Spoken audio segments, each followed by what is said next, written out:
목사님 말씀을 전하실 텐데 매주마다 우리가 말씀을 듣기 전에 영상을 시청을 했죠. 관련된 영상들을. 오늘은 특별히 부부주의를 맞이해서 영상이 아니라 실물이 나오셔서 실제 나오셔서 낭독을 할 텐데, 우리 부부가 연령층이 다양합니다만 모든 분을 다 할 수가 없기 때문에 대표해서 젊은 부부 대표해서 한 가정, 그리고 좀 중년 부부를 대표해서 또 한 가정, 이렇게 두 분을 모시려고 합니다. 우리 30대에서 남편이 아내에게 쓴 편지를 낭독을 하고요. 60대에서는 아내가 남편에게 쓴 편지를 낭독을 하도록 하겠습니다. 우리 30대는 최상환 집사님께서 그 아내인 윤가을 집사님에게 보내는 편지고요. 60대는 최광희 권사님께서 그 남편이신 김명석 집사님께 보내는 편지입니다. 이 편지 먼저 우리가 같이 들으시고 그 다음에 말씀을 듣도록 하겠습니다.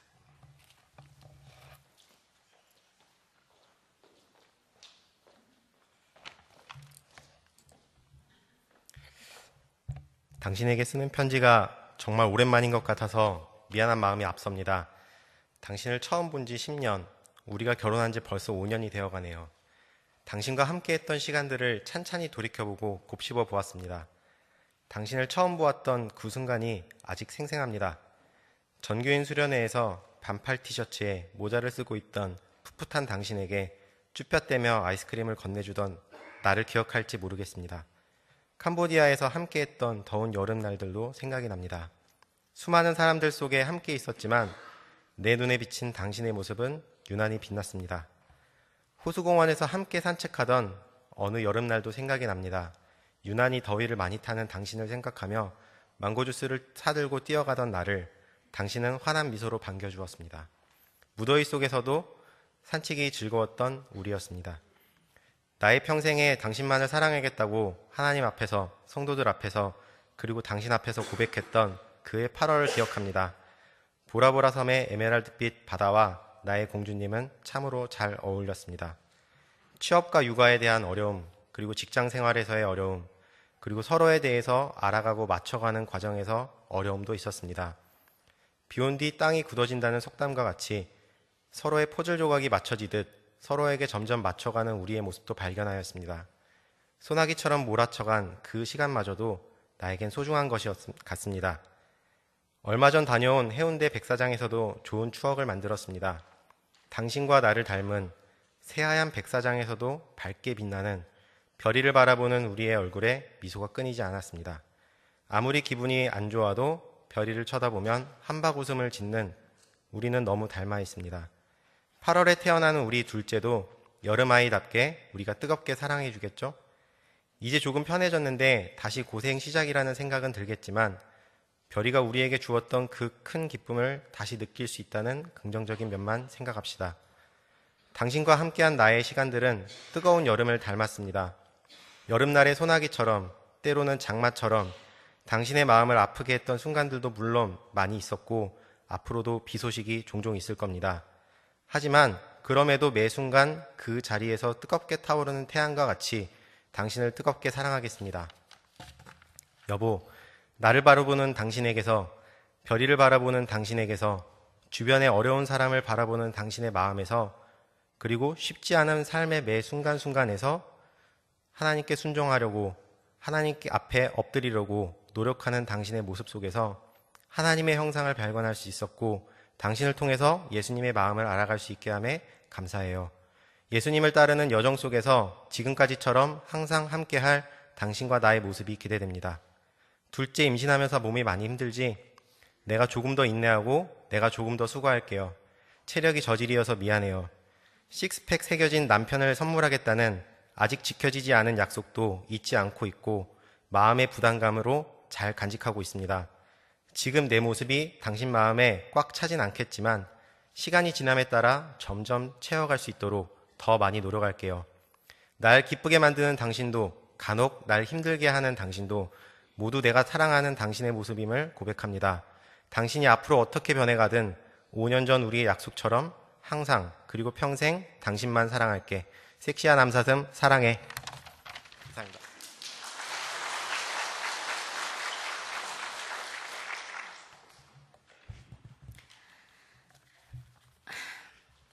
사랑하는 나의 동반자 김명석 집사님, 막상 편지를 쓰려고 하니 많이 부끄럽지만 어쩌면 이런 기회 아니면 남편에게 언제 편지를 써볼까라는 그런 생각을 하면서 썼습니다. 아마도 하나님께서 저희 부부가 지금쯤 편지라는 것을 주고받아야 할 시기라고 생각하신 듯 합니다. 지난 세월 생각해보면 30여 년 전 아주 어릴 적 불같은 연애와 함께 우리들의 멋진 소설이 쓰여지기 시작했네요. 전통적인 불교 집안에서 자란 저는 하나님께 다가서기가 쉽지 않았습니다. 아주 유교적인 친정 부모님은 결혼하는 저를 향해 귀머거리 3년, 벙어리 3년을 말씀하시며 잘난 척 하지도 말고 언제나 겸손하라 말씀하셨습니다. 어리고 잘 몰라서 많이 힘들었지만 벌써 이렇게 세월이 흘렀네요. 둘이 시작하여 어느덧 아들, 딸, 손자, 손녀까지 13명의 대가족이 되었고요. 정직하고 언제나 가식 없고 말없이 행동으로 하나님의 사랑을 실천하는 모범생인 당신 덕분에 아들 가족도 딸 가족도 불교적인 저희 친정도 모두 하나님 사랑 안에서 항상 감사하며 지냅니다. 이젠 나의 하나님이 우리를 많이 사랑하심을 믿으며 감사하고 우리 가족 모두를 하나님이 많이 사랑하심을 믿습니다. 이런 믿음의 가장 가까이에는 신앙의 모범인 당신이 있었기 때문입니다. 흔히들 신앙의 시험은 가장 가까이에 있는 사람에게서 시작된다고들 하는데 저의 경우 그 많은 시험 속에서도 묵묵히 사랑과 봉사를 실천하는 당신의 진실함과 믿음이 변치 않았기에 가능했다고 생각합니다. 아침에 눈을 뜨면 벌써 책상 앞에 앉아서 성경 공부를 하고 있는 남편. 돌아보면 대여섯 권의 다양한 성경책을 펼쳐놓고는 정성스레 성경을 읽는 남편을 보면서 언제나 많이 반성합니다. 남에게 보여주는 것이 아니라 조용히 기도하고 사랑을 실천하는 당신을 보며 진실이라는 것을 믿게 되었습니다. 아직도 많이 부족한 저를 책하지 않고 사랑으로 챙기며 언제나 뒤에서 지켜보고 도움이 필요하면 항상 제일 먼저 마음을 열고 제 곁에 있어 주셔서 감사합니다. 언제나 변함없는 든든한 나의 버팀목, 나의 남편 김명석 집사님, 많이 사랑하고 존경합니다.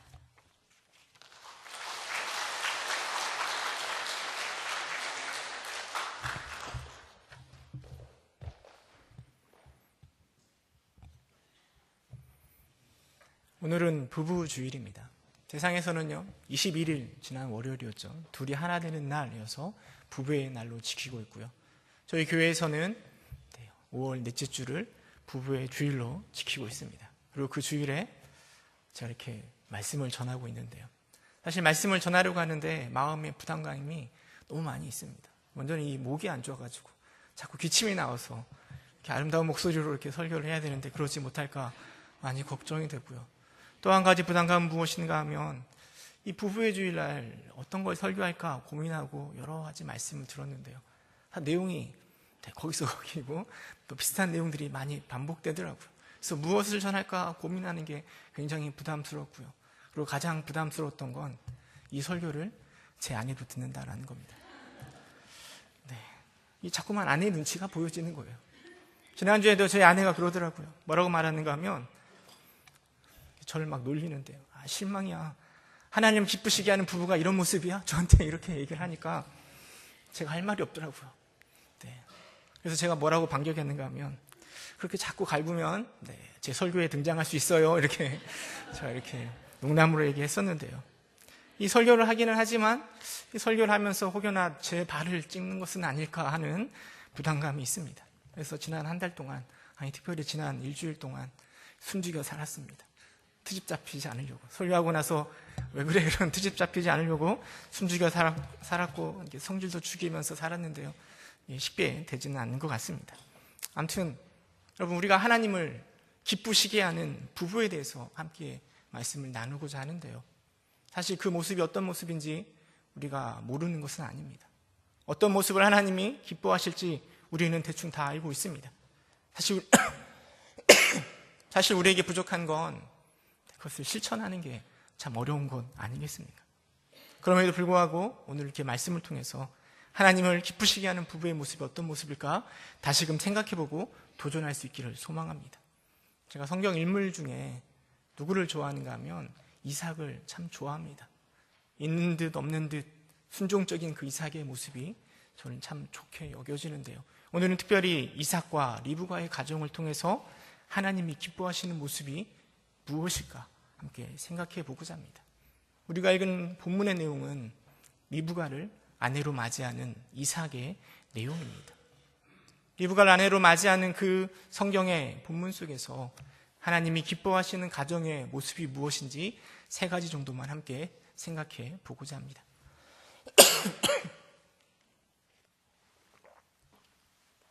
여러분, 하나님이 기뻐하시는 가정은요, 첫째로 신뢰하는 가정입니다. 부부 생활에 있어서 서로를 신뢰한다는 것만큼 중요한 건 없는 것 같습니다.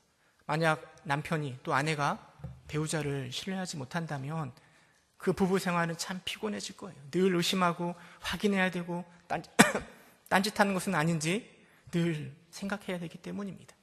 그러나 신뢰한다면 그럴 필요가 없죠. 왜냐하면 서로를 믿기 때문입니다. 어떤 사람이 뭐라고 말했는가 하면 사람은 신뢰할 존재가 아니라 사랑할 존재라고 이야기하더라고요. 남편도 아내도 여러분 사람인지라 결코 신뢰할 존재가 되지 못합니다. 여러분, 아내와 남편을 철석같이 믿었다가 여러분들 발등에 지킬 수 있습니다.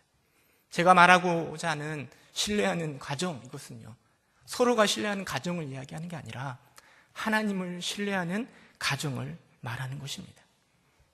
사실 40이 되도록 이삭은 결혼을 하지 못했습니다. 그 이유가 성경에 분명하게 기록되어 있지 않지만 아버지인 아브라함은 이삭이 같은 족속에서 같은 친척 중에서 며느리를 보고 싶었던 것 같습니다. 결국 아브라함은 이삭의 아내를 찾기 위하여서 그의 종 엘리에셀을 저 하란 지역으로 아브라함이 떠나왔던 친척들이 살고 있는 그 지역으로 보냅니다. 그리고 엘리에셀은 그곳에서 하나님의 인도하심과 은혜 가운데 누굴 만나는가 하면 리브가를 만나죠.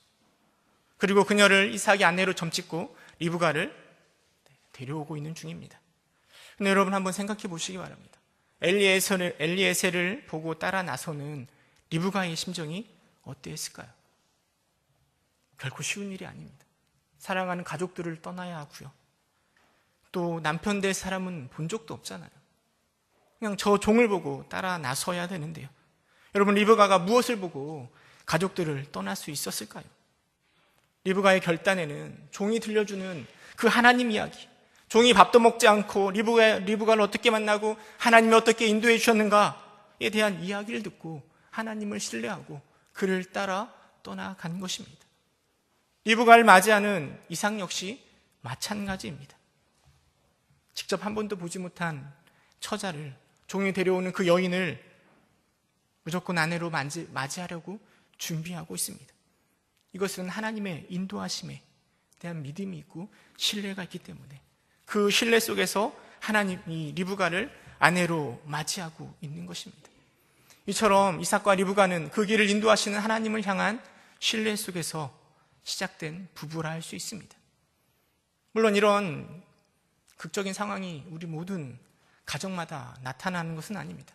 대부분의 부부들은요, 아주 평범하게 만나다가 데이트하고 호수공원에서 산책하고 이렇게 아이스크림도 먹고 하다가 사랑에 빠지고 결혼하여 가정을 이룹니다. 하나님이 기뻐하시는 가정은요, 아주 로맨틱하거나 극적이지 않지만 살아서 역사하시는 하나님이 짝지어 주신 내 배우자, 가정이라는 신뢰 속에서 서로를 바라보는 것입니다. 그럼 처음 사랑에 빠졌을 때를 생각해 보시기 바랍니다. 사랑에 빠지는 데는요, 수없이 많은 이유들이 있습니다. 어떤 사람들은 찰랑거리는 그 머리카락에 사랑에 빠지기도 하고요. 어떤 사람은 그 헌 구두에 사랑에 빠지기도 하고요. 또 어떤 사람은 땀 흘리는 그 모습에 사랑에 빠지기도 합니다. 제가 뉴스에 보니까 어떤 그 TV 프로그램 봤는데요. 어떤 여인이 라면을 먹는데 한 손으로 이렇게 머리카락을 이렇게 흘리면서 라면을 먹는 모습 보고 사랑에 빠졌더라, 그렇게 얘기를 하더라고요. 사랑에 빠지는 건 한순간이죠. 근데 결혼하고 나서 보면 또 반대 현상이 일어나는 거죠. 이 부족해 보여도 왜 이렇게 부족한지, 성에 차는 게 하나도 없는 게 우리 배우자를 바라보는 우리의 모습이지 않습니까? 그러나 그럼에도 불구하고 그 위에서 역사하시고 인도하시는 하나님의 주권을 인정하는 것, 마치 리브가에게 하나님의 인도하심을 자랑하는 종의 모습처럼 하나님의 인도하심에 대한 신뢰가 있고, 그리고 앞으로도 인도하심에 대한 신뢰로 바라보는 그 가정을 하나님이 기뻐하신다라는 것입니다. 여러분들은 우리 부부가 하나님이 짝지어 주신 인도하시는 가정이심을 믿고 계시죠? 믿고 계시죠? 네, 그 하나님을 신뢰하시기 바랍니다. 그 하나님을 신뢰하고 하나님의 인도하심을 따라 부부가 된 이삭과 리브가야말로 정말 하나님을 기쁘시게 하는 부부가 되는 것입니다. 두 번째로 하나님을 기쁘시게 하는 부부는 기도하는 부부입니다. 63절에 보면 이삭이 저물 때에 들에 나가 묵상하다가라고 성경이 기록하고 있습니다. 묵상하다라는 것이 무슨 의미겠습니까? 많은 신학자들은 이 묵상하다는 것을 기도하는 것으로 해석합니다. 다시 말해서요, 이삭은 결혼 문제에 대해서 길을 떠난 종이 무사히 돌아오기를 기도하는 것이고, 자신의 결혼 문제가 하나님의 인도하심 가운데 선하게 해결되기 위하여서 이렇게 기도하고 있었던 것입니다. 나이 40이면 조금 조급해할 수 있는 상황입니다. 그런 상황에서도 이삭은 기도하는 것을 멈추지 않는 거죠. 결혼하고 나서도 그들의 기도 생활은 계속되었습니다. 이삭이 40세에 결혼을 했는데요, 그가 몇 세에 아들을 낳았는가 하면 60세에 야곱과 에서를 낳았습니다. 20년 동안 그들에게 자녀가 없었어요. 얼마나 그것이 그들에게 큰 부담이고 기도의 제목이었겠습니까? 여러분, 아버지인 아브라함을 생각해 보시기 바랍니다. 75세 본토 친척 아비의 집을 떠났잖아요. 하나님께서 민족을 크게 해주시겠다 말씀하셨지만 그들에게는 자녀가 없었습니다. 아브라함은 그 상황 속에서 불평과 원망이 끊이지 않았습니다. 10년을 좀 넘은 시간쯤에 결국 아브라함이 어떤 일을 하는가 하면 종 하갈을 통하여 이스마엘을 낳습니다. 하나님께서는 사라를 통한 자녀라고 말씀하셨고요, 10몇 년을 더 기다려서 나이 100세에 이삭을 낳았습니다. 25년이라는 긴 시간 동안 아브라함은 끊임없이 자녀 문제로 하나님께 원망하고 불평하고 여러 가지 사건들이 등장합니다. 그런데 이삭은 자녀 낳기까지 20년을 기다렸는데요, 성경은 딱 한 구절로 그 이삭의 모습을 표현하고 있습니다. 우리 창세기 25장 21절 말씀 함께 읽어보도록 하겠습니다. 창세기 25장 21절 한 목소리로 함께 읽도록 하겠습니다. 시작.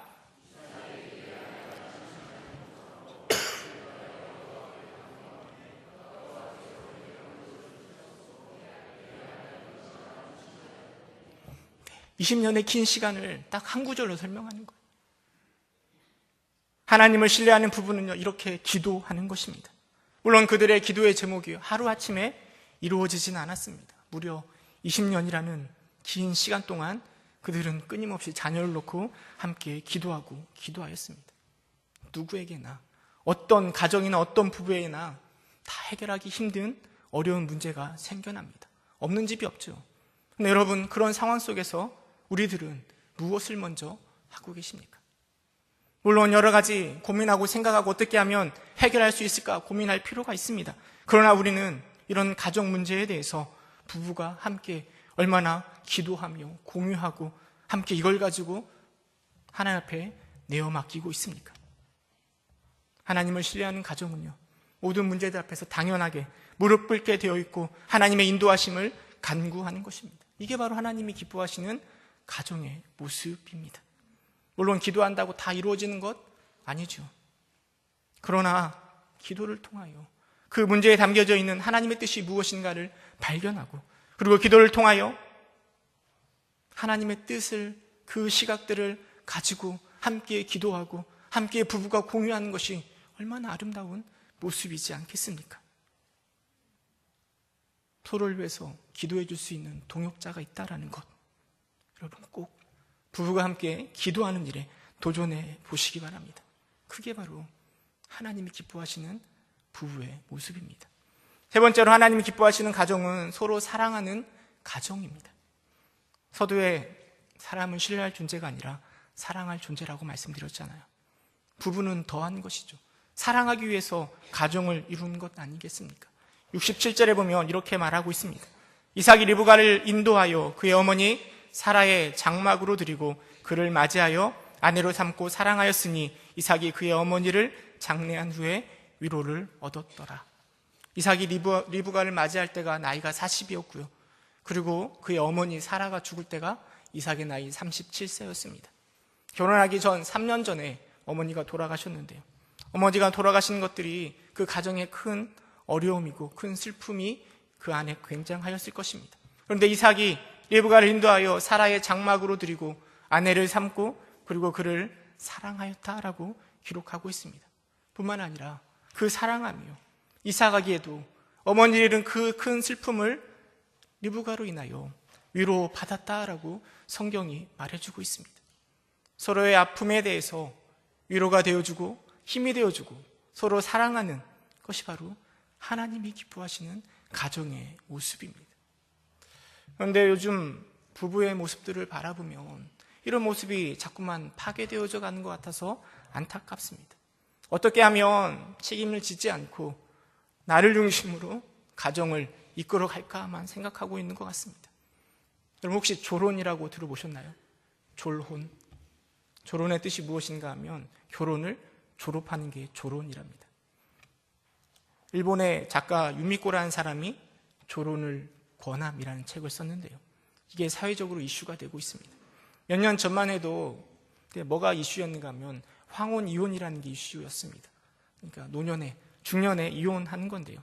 그런데 이혼이라는 것이 세상적인 인식이 그렇게 좋지 않기 때문에 그것을 꺼려하고 이제는 졸혼이 유행한다라는 거예요.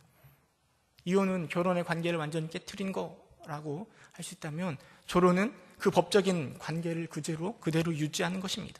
그러나 서로에 대해서 더 이상 상관하지 않고 관여하지 않고 개인적인 삶을 살아가는 그 상황을 졸혼이라고 이야기합니다. 그래서 결혼 생활에서 벗어나면서도 이혼의 불경스러움을 피하고자 하는 이혼도 아니고 결혼도 아닌 중간지대 졸혼이라는 것이 유행한다라는 거예요. 여러분 하나님이 기뻐하시는 부부는요. 단순히 서로 법적으로 부부 관계이고 또 단순히 한 집에 산다는 것 정도로 생각해서는 안 됩니다. 서로를 사랑하고 서로를 의지하고 위로하고 힘이 되어 주어야 하는 것입니다. 하나님께서 돕는 배필로 우리에게 부부를 주셨잖아요.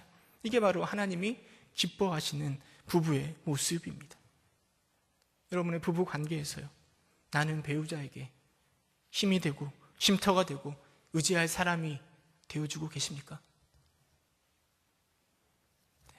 아무도 대답을 안 해주시는군요. 네. 되어주시기 바랍니다. 네. 또한 그런 쉼터가 또 위로가 되는 배우자가 있음을 여러분 감사할 수 있기를 소망합니다. 그런 내 배우자가 있음을 하나님 앞에 감사하시기 바랍니다. 하나님이 기뻐하시는 가정의 모습은요. 하나님을 신뢰하는 부부이고요. 그리고 기도하는 부부이며 서로 사랑하는 부부임을 여러분 기억하시기 바랍니다. 사실 제가 이렇게 말씀드린 것은요. 다 알고 있는 내용이죠. 여러분들이 다 익히 알고 있는 내용이라 생각되어집니다. 정말 중요한 건 그것을 우리의 삶 속에서 실천하는 것, 이게 정말 어려운 것 아니겠습니까? 설교자가 해줄 수 있는 건 이것밖에 없습니다. 이제 여러분들이 여러분의 삶으로 나아가서 가정으로 나아가서 듣는 것을 실천해 나아갈 수 있기를 간절히 소망합니다. 여러분 그런데요, 하나님을 기쁘시게 하였던 이삭과 리브가의 부부가 이제 결혼 생활을 시작하잖아요. 그들의 결혼 생활 가운데 항상 평안함이 있었을까요? 늘 평안했을까요? 아무런 싸움도 문제도 없었을까요? 여러분들 어떻게 생각하십니까? 제가 결혼하기 전에 가정을 세우면 우리 가정은 정말 천국과 같은 가정이 될 줄 알았습니다.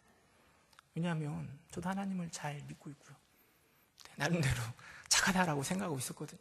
제 아내를 봐도 나름 착하고 신앙이 좋다라고 생각했기 때문에 결혼하고 나면 우리 가정은 정말 행복할 거라 생각하였습니다.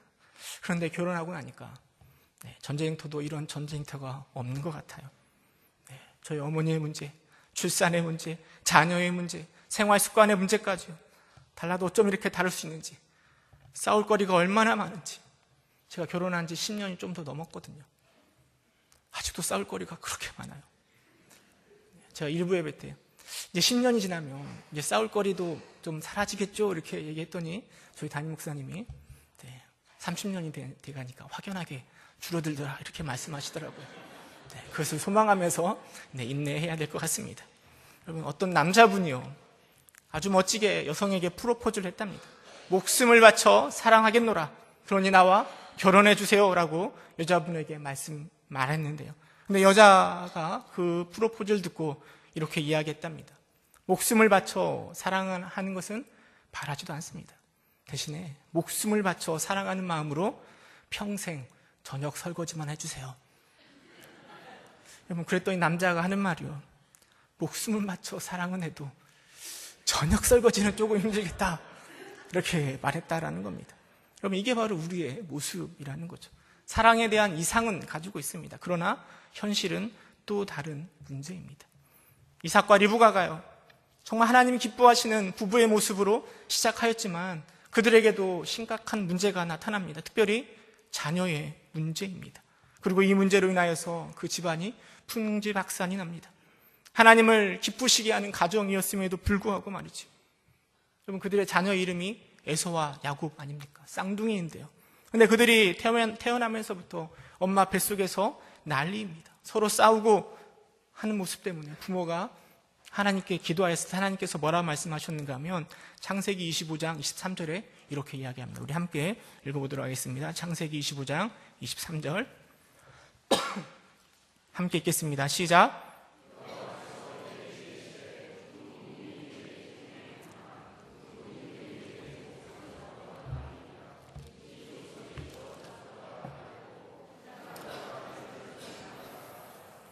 여러분, 이것이 무슨 말이겠습니까? 큰 자가 어린 자를 섬기겠다. 결국 이것은 장자권을 누가 가질 것인가? 동생인 야곱이 가질 것이라는 것을 말씀하고 있습니다. 첫째인 에서가 장자권을 가지 못한다라는 것, 그 사실만으로도요, 이 가정에는 이미 갈등이 생겨날 수밖에 없는 상황인 것입니다. 그리고 이들이 자라나면서요, 또 어떤 문제가 발생하는가 하면, 여러분, 첫째인 에서는 익숙한 사냥꾼이라고 성경은 말하고 있습니다.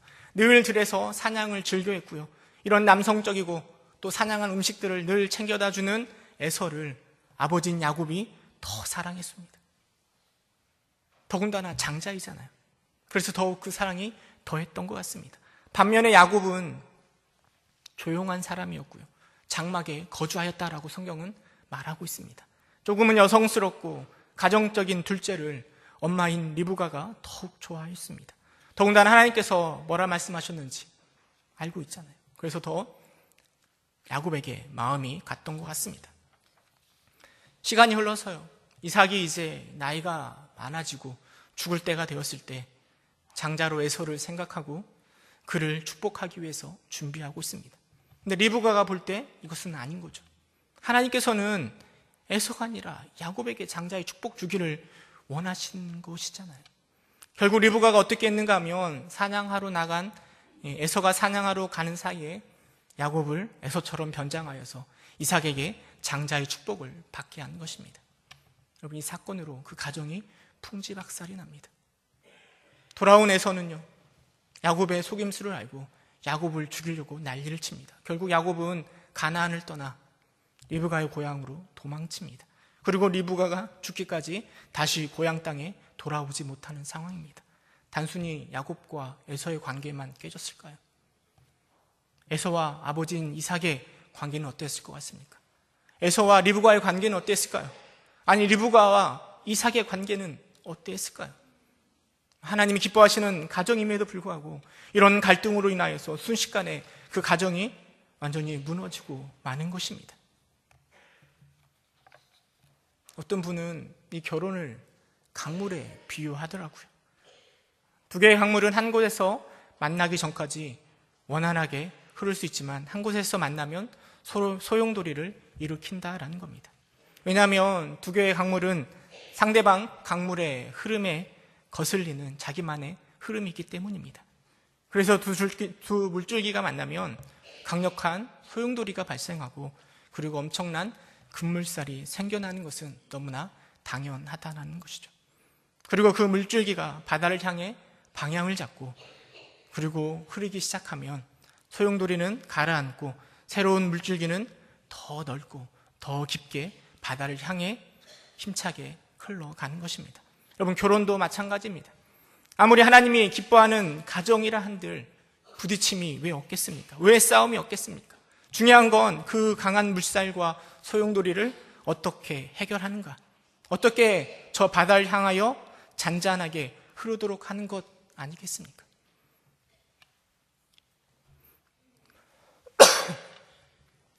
이삭과 리브가의 부부는 도대체 무엇이 부족하여서 그 난관들을 해결하지 못하고 그렇게 어려운 상황으로 몰려졌을까요? 어떻게 하면 그 문제와 역경을 해결해 갈 수 있을까요? 두 가지만 더 생각해보고 말씀을 마치고자 합니다. 첫 번째는요, 소통입니다. 여러분, 이삭과 리브가 사이에 이런 소통의 문제가 있었던 것 같습니다. 소통이 너무 부족했던 것 같아요. 여러분, 서로 다른 생각을 가질 수 있죠. 하나님이 선택하신 야곱을 좋아할 수도 있고요. 먼저 태어난 에서를 좋아할 수 있습니다. 어느 부부나 이런 생각의 차이, 견해의 차이는 존재합니다. 어제 뉴스에 보니까요, 우리 문재인 대통령하고 또 김정은 위원장이 회담을 가졌다라고 이렇게 뉴스 뜨는 거 봤습니다. 굉장히 좋아 보이더라고요. 너무나 다른 사람들이고 너무나 이해관계가 다른 사람들인데 근데 서로 소통했다라는 게 좋아 보이더라고요. 이렇게 남과 북도 이렇게 소통하는데 가장 가까운 이삭과 리브가가 서로 소통하지 못하고 있다라는 게 참 아쉽습니다. 하나님의 말씀을 알고 있음에도 불구하고 아내와 상의 없이 에서에게 장자의 축복을 주려는 야곱의 모습이나 잘못된 축복을 알고 속임수로 그것들을 바꾸려고 하는 리브가의 모습이나 참으로 아쉽다라는 생각이 듭니다. 여러분, 충분히 소통하지 않고 서로를 속이고 자신이 원하는 대로 끌고 나아갈 때 불화와 어려움은 생겨나게 되는 것이에요. 우리 예수님도요, 인간과 소통하기 위해서 어떻게 하셨는가 하면 인간의 모습으로 이 땅에 오셨습니다. 창조주가 인간의 눈높이를 맞춰주시는 것입니다. 이건 결코 쉬운 일이 아닙니다. 자존심이 상할 수 있습니다. 그러나 우리 예수님은 구원에 대해서 소통하시기 위하여 그렇게 하셨습니다. 복음서에 보면 예수님이 무리들과 소통하기 위해서 많은 비유를 사용하십니다. 영적인 어려운 문제를 비유를 통하여서 설명해 주십니다. 이 역시 다 무리들과 소통하기 위함입니다. 마찬가지로 부부에도요, 이런 소통이 너무나 중요하고 필요합니다. 그럼 잘 소통하고 계시죠? 부부간에 잘 소통하고 계시죠? 그리고 소통에 있어서 가장 큰 핵심은 바로 공감이라 생각되어집니다. 소통과 공감은요, 주로 누가 잘하는가 하면 아내가 잘하는 것 같습니다. 늘 남편이 문제인 것 같습니다. 저도 그 중에 한 사람이기도 하고요. 그래서 특별히 남편들에게, 저 같은 남편들에게 권면드립니다. 여러분, 공감하는 것이 바로 소통의 시작입니다. 예수님께서요, 무리들과 비유로 말씀하실 때 어떤 비유를 사용하시는가 하면 비유를 듣는 무리들이 가장 잘 알고 있는 이야기를 꺼내 들으시는 거예요. 농사 이야기나 가라지 비유나 이런 것들이 다 그들이 늘 삶 속에서 경험하는 것이고 그들이 쉽게 공감할 수 있는 이야기로 예수님이 말씀을 전하시는 겁니다. 그렇게 소통이 원활하게 되어져 가는 거죠. 첫째 아이 하영이가 임신하였을 때요, 제가 그때는 파트 전도사였습니다. 제 아내는 간호사 생활을 하고 있었고요. 배가 불러오면서 아내가 저에게 뭐라고 얘기했는가 하면 직장 생활하는 것이 자꾸 힘들다라고 얘기했습니다. 직장 생활하는 게 너무 힘들어 이렇게 얘기했습니다. 그래서 제가 뭐라고 얘기했는가 하면 너무 힘들면 직장 그만둬. 너무 힘들면 직장 그만둬. 제가 그렇게 계속 이야기하였습니다. 지금 생각해보면 이게 이제 남자들의 한계이고 특징이라 생각되어집니다. 어떤 상황이나 문제가 발생하면 남자들은 항상 그 해결책을 먼저 생각합니다. 그래서 그 해결책을 제시하는 거죠. 힘들면 병원을 간두면 모든 것이 다 해결됩니다. 근데 지금 생각해보면 해결책이 문제가 아닙니다. 때론 정답이 답이 아닙니다. 해결책이 아닙니다. 공감이 정답입니다. 아내가 임신해서 직장 생활 힘들면, 직장을 관두면 모든 것이 해결된다는 것을 왜 모르겠습니까? 그러나 그렇게 관두면 저 혼자 버는 돈으로 생활하는 게 어려워진다는 것을 아내도 잘 알고 있는 것이죠. 그래서 관두는 게 쉽지 않습니다. 그럼에도 불구하고 남편에게 말하는 것은 그 어려움을 공감해 달라라는 거예요. 그래서 저에게 임신하고도 간호사 생활하는 거 참 힘들지, 수고가 많아, 이런 공감해 주기를 아내가 바랬던 것입니다. 아마 그랬을 거예요. 제가 이 사실을 스스로 깨달은 게 아니라 책에 보니까 이렇게 나와 있더라고요. 네. 금성에서 온 남자, 화성에서 온 여자 보니까요. 네. 남자가 그렇고 여자가 그렇다 이렇게 이야기하더라고요. 요즘도 아내는 저에게 이야기합니다. 아이들 키우는 게 너무나 힘들어요. 너무나 힘들어요. 이렇게 얘기하는데요. 이것이 물론 해결책을 말해달라는 것 아닐 거라 잘 알고 있습니다. 공감해주면 얼마든지 소통이 잘 될 거라고 알고 있음에도 불구하고 이상하게 제가 부족해서 그런지 그런 게 잘 안 되는 것 같아요. 그래서 아내가 그렇게 힘들면 뭐라 얘기하는가 하면 유치원 보내는데 뭐가 그렇게 힘들어? 난 더 힘들어! 이렇게 이야기하는데요.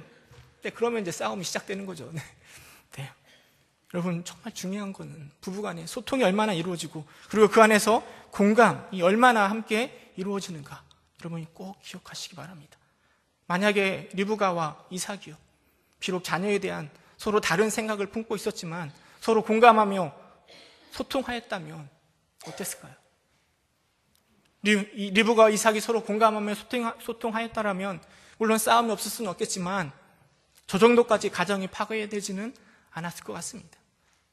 만약에 하나님의 뜻대로 야곱이 축복을 받았다면 야곱이 그것 때문에 에서에게 더 잘했지 않았을까요? 형님을 제끼고 자기가 장자의 축복을 받았으니 얼마나 미안한 마음이 있겠습니까? 얼마든지 더 해결할 수 있는 그런 여지가 남아있는 것이죠.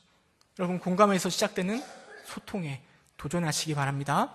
두 번째로는요, 리브가와 이삭의 문제는 서로를 세워주지 못하는 것이 아쉽다라는 생각을 가지게 됩니다. 리브가는 남편 이삭의 권위를 세워주지 못했습니다. 물론 이삭이 나이가 많고 이미 늙었고 눈이 보이지 않을 만큼 노쇠한 것은 사실입니다. 그러나 리브가는 이삭의 권위를 세워주어야 했습니다. 그냥 양털로 이삭을 야곱처럼 속이는 것은요, 눈 감고 아웅하는 꼴입니다. 금방 드러날 일인데 그렇게 행했다는 거죠. 이삭도 마찬가지입니다. 비록 자신이 가장이고 가정 내에서 절대적인 권위를 가지고 있지만 그래도 하나님의 권위를 인정하고 그리고 리브가의 권위를 인정했어야 했던 것이죠. 가정 내에서 서로의 권위를 인정하지 못하면 그 가정도 큰 어려움에 빠질 수밖에 없다는 사실을 기억해야 됩니다. 사실 우리가 사는 요즘 세상은요, 이런 권위에 대해서 굉장히 민감하게 반응합니다. 포스트 모더니즘이라는 이 시대는요, 권위 자체를 부정합니다. 물론 권위에서 나오는 여러 가지 문제점들이 있습니다. 요즘에 사회적으로 이슈가 되고 있는 갑질의 문제라든지 또 미투 운동, 이런 것들이 다 권위주의에서 나오는 것이라 생각되어집니다. 여러분, 분명 우리는 이런 권위주의를 경계해야 됩니다. 그러나 우리에게 주어진 권위를 인정하는 것하고요, 권위주의는 구분해야 됩니다. 하나님이 세우신 권위는 존중되고 인정되어야 됩니다. 그러나 그것이 권위주의가 되어서는 안 되는 것이죠. 여러분, 부부관계도 마찬가지입니다. 남편이라는 권위주의에 빠져서는 안 됩니다. 그러나 그 권위를 무시하거나 무너뜨리면 이 역시 안 되는 겁니다. 이 말씀 특별히 아내들에게 말씀드리고 싶은 이야기입니다. 왜냐하면 요즘에 남편들이요, 너무 그 권위가 인정받지 못하고 있는 것은 아닌가, 남편들 입장에서 많이 공감이 되기 때문입니다. 열심히 집 밖에서 일하고 그리고 정신없이 치이고 집에 돌아오면 가정에서도 조금은 소외받고 그리고 별로 필요 없는 존재처럼 느껴지기도 합니다. 예전에는 이 월급 봉투라도 가져다 주면서 이 남편의 권위가 세워졌는데요, 요즘은 그렇지도 않잖아요. 네. 성경에 보면 하나님 뭐라 말씀하셨는가 하면 아내들이여 남편에게 순종하라, 이렇게 이야기합니다. 물론 어떤 분들은 이것이 남녀 차별이고 불평등이라고 말하기도 합니다. 그러나 성경은요, 순종의 대상을 단순히 남편이라고만 말하고 있지 않습니다. 그 앞뒤 문맥을 보시면은요, 모든 권위에 대해서 순종하라라고 이렇게 말씀하십니다. 때로는 부모에게 순종하고요, 때로는 남편에게 순종하고, 주인에게 순종하고, 상사에게 순종하라 이야기합니다. 저는 남편에게 순종하라 이 말이요, 권위주의적인 입장에서 순종하라 그런 말이 아니고요, 남편의 권위를 인정하고 지켜 세워주라라는 말로 생각되어집니다. 남편의 길을, 남편의 권위를 아내가 세워주시기를 소망합니다. 여러분들이 남편을 이렇게 세워주면요, 남편이 무엇을 하는가 하면 아내 사랑하기를 예수님이 교회에 사랑하듯이 목숨을 바쳐 아내를 사랑할 것입니다. 때로는 남편들이요, 자꾸만 흘리고 다니잖아요. 양말을 벗어도 다 뭉쳐가지고 버리잖아요. 불도 안 끄고 물도 제대로 안 맞고 엉망이잖아요. 여러분, 그러나 그럼에도 불구하고 그 남편의 권위를 세워주실 때 남편은 예수님이 교회를 사랑하듯이 아내를 사랑할 것입니다. 남편이 먼저 해주고 그러면 제가 그렇게 할게요, 아내가 먼저 해주면 그렇게 할게요, 이런 것은 어리석은 싸움입니다. 우리 일체에서 내가 먼저 해야 할 일들을 하면 그만입니다. 아내를 세워주고 또 남편을 세워줄 때 우리 가정에 있는 어떤 어려움도 다 극복되지 않을까요? 여러분, 집에 꼭 가셔서요, 여러분의 배우자에게 꼭 말씀해 주시기 바랍니다. 당신이 내 아내이고 내 남편이어서 너무 행복하다라고 꼭 권위를 세워주시기 바랍니다. 꼭 해주셔요. 네. 결론을 맺도록 하겠습니다. 여러분, 가정이라는 제도는요, 천지창조 때 하나님께서 만드신 제도입니다. 창세기에 보면 이러므로 남자가 부모를 떠나 그의 아내와 합하여 둘이 한 몸을 이룰지로다 라고 말하고 있습니다. 이 결혼이라는 제도 아래 우리에게는 수없이 많은 가정들이 존재합니다. 그런데 여러분, 얼마나 많은 가정이 존재하고 있는가, 이것이 중요한 것이 아니라 여러분, 얼마나 많은 가정이 하나님을 기쁘시게 하는가, 이게 중요한 것 아니겠습니까? 그보다 더 중요한 건 우리 가정은, 우리 부부는 과연 하나님을 기쁘시게 하는가, 이게 더 중요한 문제 아니겠습니까? 특별히 부부주의를 맞이해서요, 우리의 가정이 어떻게 하면 하나님을 기쁘시게 하는 가정이 될 수 있을지 고민하시고 실천으로 도전하시는 여러분 되시기를, 그래서 하나님을 기쁘시게 하는 가정 이루시기를 주님의 이름으로 축원합니다. 함께 기도하겠습니다. 은혜가 풍성하신 하나님, 하나님의 인도하심 속에 우리 안에 가정이 세워지고 서로 연합하여 하나님을 섬길 수 있는 귀한 부부가 되었음을 고백합니다. 하나님, 그러나 이 부부 안에 여러 가지 어려움들이 있습니다. 아픔들이 있고 또 싸움들이 있고 다툼들이 있습니다. 하나님, 그럴 때마다 하나님을 기쁘시게 하는 부부가 어떤 모습인지 다시 고민하게 하시고 도전하게 하여 주시며, 하나님께서 세우신 이 가정들이 하나님을 기쁘시게 하는 가정 될 수 있도록 주님께서 인도하여 주옵소서. 예수님의 이름으로 기도드립니다.